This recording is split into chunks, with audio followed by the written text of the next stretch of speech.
بسم اللہ الرحمن الرحیم۔ اللہ رب العزت نے عبادات کی ادائیگی کے لیے طہارت کو، پاکی حاصل کرنے کو لازمی قرار دیا ہے۔ طہارت اور پاکی کے اندر سب سے پہلی بنیادی چیز ہے وضو۔ یہ جو وضو ہے یہ مرد اور عورت، مرد حضرات اور خواتین، اس کا طریقہ سب کے لیے یکساں ہے۔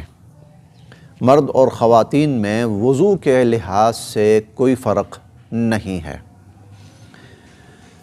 چند چیزیں جو ہمیں پیش آتی ہیں اور ہمارے ذہنوں میں اس کے حوالے سے کچھ نہ کچھ کمی رہ جاتی ہے، تو وہ چیزیں آپ کے سامنے بیان کرنی ہیں تاکہ جب ہم وضو کریں تو پوری یکسوئی کے ساتھ وضو کریں۔ ایک بات تو یہ ہے کہ وضو کے اندر ترتیب کو قائم رکھا جائے تو بہت اچھا ہے، اور ترتیب یہ ہے کہ ہاتھ دھونے سے وضو شروع کیا جائے اور پاؤں دھونے کے اوپر وضو مکمل کیا جائے۔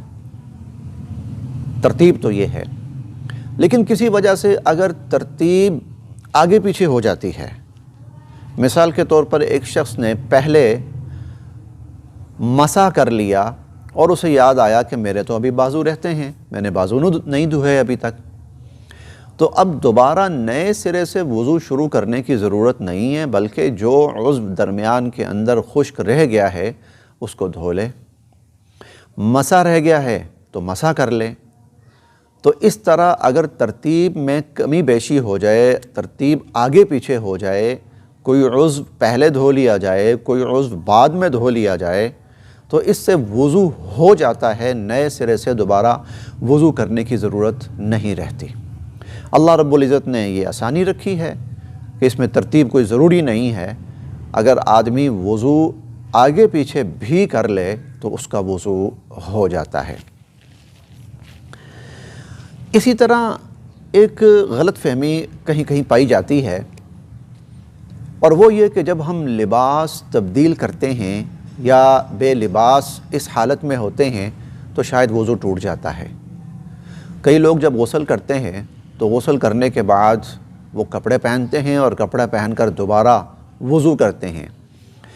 اس وقت ذہن میں خیال یہ ہوتا ہے کہ جب ہم نے کپڑے پہنے تھے، غسل کیا تھا تو ہمارے وجود پر کپڑے نہیں تھے، لباس نہیں تھا، تو بے لباسی کی وجہ سے شاید ہمارا وضو نہیں ہے۔ تو یاد رکھیں، اس سے وضو پر کوئی فرق نہیں پڑتا۔ اگر آدمی غسل کر لیتا ہے اس میں خود بخود اس کا وضو ہو جاتا ہے، اور لباس پہننے کے بعد دوبارہ نئے سرے سے وضو کرنے کی کوئی ضرورت نہیں ہے۔ یہ پھر عرض کر دوں کہ اگر انسان نے غسل کیا ہے تو غسل کرنے کے بعد لباس پہن کر اس کو دوبارہ وضو کرنے کی ضرورت نہیں ہے۔ غسل کی حالت میں خود بخود وضو ہو جاتا ہے، کیونکہ وضو کے تمام اعضاء غسل کی حالت میں خود بخود دھل جاتے ہیں، اور سر پہ آدمی گیلا ہاتھ پھیرتا ہے تو مسح بھی ہو جاتا ہے۔ اس لیے غسل کر لیا ہے تو غسل بھی ہو گیا اور وضو بھی ہو گیا۔ ہاں، اگر اس کے بعد کوئی ایسی چیز پیش آئی کہ جس کی وجہ سے دوبارہ وضو کرنا پڑتا ہے تو وہ ایک الگ بات ہے، لیکن اگر اس نے غسل کر لیا ہے تو اس کا وضو بھی ہو گیا ہے۔ اب جب اس نے لباس پہن لیا ہے، اب وہ نماز پڑھنا چاہے نماز پڑھ سکتا ہے، قرآن کریم پڑھنا چاہے قرآن کریم پڑھ سکتا ہے، طواف کرنا چاہے طواف کر سکتا ہے۔ بس اوقات ایسا ہوتا ہے ہم وضو کر رہے ہیں تو وضو کے درمیان میں بیل بجتی ہے، دروازے پہ کوئی آ جاتا ہے، تو آدمی کو وضو چھوڑ کر وہ کام کرنا پڑتا ہے، یا خدا نخواستہ اچانک کوئی ضرورت ایسی اچانک پیش آ گئی کہ آدمی نے وضو درمیان میں چھوڑا، اور وضو درمیان میں چھوڑ کر وہ اس کام کی طرف چلا گیا۔ اس کو 1 منٹ لگ گیا، اس کو 2 منٹ لگ گئے، اس کو 3 منٹ لگ گئے۔ اب جب یہ شخص واپس آیا ہے تو اس کو نئے سرے سے وضو کرنے کی ضرورت نہیں ہے۔ مثلاً ایک شخص مسح تک کر چکا تھا، پاؤں دھونے تھے اس نے، تو پاؤں دھونے سے قبل اچانک کوئی ایسا کام پیش آ گیا، اب وہ دوبارہ جب آئے گا تو نئے سرے سے سارا وضو کرنے کی ضرورت نہیں ہے، بلکہ وہ جتنے اعضاء دھو چکا ہے وہ دھل چکے ہیں، آخر میں وہ اپنے پاؤں دھو لے اور اس کا وضو مکمل ہو جاتا ہے۔ یہ وہ چیزیں ہیں جو وقتاً فوقتاً ہمیں پیش آتی ہیں اور ہمارے ذہن میں اس کے حوالے سے کچھ نہ کچھ خلجان باقی رہتا ہے، کچھ نہ کچھ شک و شبہ باقی رہتا ہے۔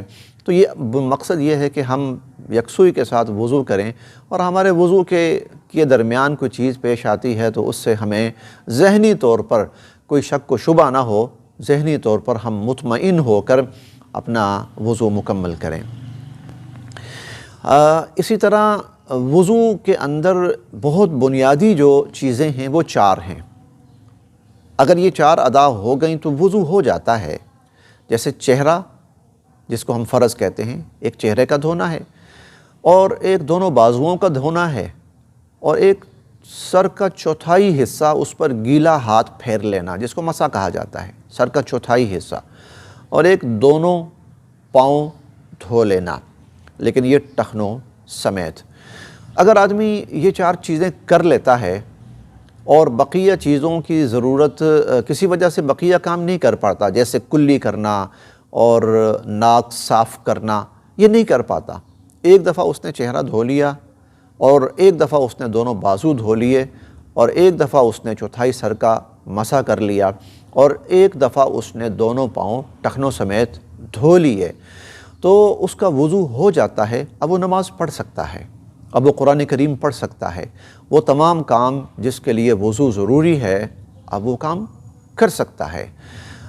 یہ نہیں ہے کہ میں نے کلی نہیں کی تو وضو نہیں ہوا، یا میں نے ناک صاف نہیں کیا تو وضو نہیں ہوا، یا میں نے 3 دفعہ ان اعضاء کو نہیں دھویا تو میرا وضو نہیں ہوا۔ نہیں، یہ 4 چیزیں فرض ہیں، یہ لازمی ہیں۔ اگر یہ 4 چیزیں ادا ہو جائیں تو وضو ہو جاتا ہے۔ ہاں، زیادہ اچھا ہے کہ آدمی کلی بھی کرے اور مسواک بھی کرے اور ناک بھی صاف کرے، یہ زیادہ بہتر ہے۔ اس میں وضو کے اندر زیادہ جامعیت آ جاتی ہے، سنت کے زیادہ قریب ہو جاتا ہے۔ لیکن اگر کوئی شخص یہ 4 چیزیں جو فرائض ہیں یہ کر لیتا ہے تو اس کا وضو ہو جاتا ہے۔ اب خلاصتاً میں عرض کر دوں کہ وضو کے اندر ترتیب اگر آگے پیچھے ہو جائے تو پھر بھی وضو ہو جاتا ہے۔ وضو کرتے ہوئے کوئی کام پیش آیا، درمیان میں چھوڑ کر آدمی درمیان میں چھوڑ کر کام کو چلا گیا، اور اس کے بعد آ کر اس نے وضو مکمل کیا، اس کا وضو ہو جاتا ہے۔ اسی طرح اگر اس نے غسل کیا ہے اور غسل کرنے کے بعد اس نے کپڑے پہن لیے ہیں تو اسے نئے سرے سے وضو کی ضرورت نہیں ہے، اس کا وضو ہو گیا۔ اور چوتھی چیز، 4 فرائض ادا ہو گئے تو وضو ہو گیا۔ اللہ تعالیٰ اہتمام کے ساتھ ہمیں ان اعمال کی ادائیگی کی توفیق نصیب فرمائے۔